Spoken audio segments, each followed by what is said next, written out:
gwani, don Allah ka zo ka amsa min wanga kaulu.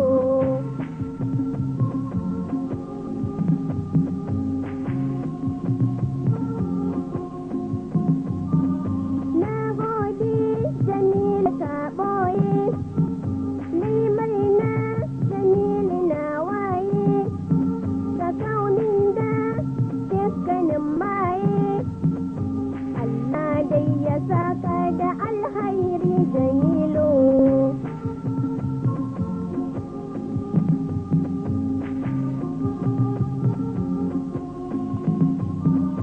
Kai aure don Allah kai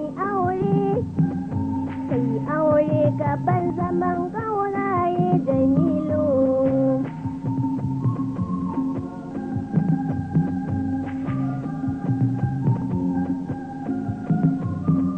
Dan da ka bayyana zancen nan, da ba mai aure na a garin nan.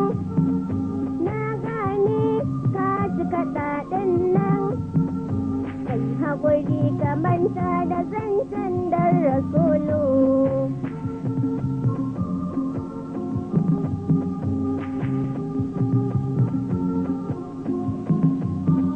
Don Allah ka manta cutar nan.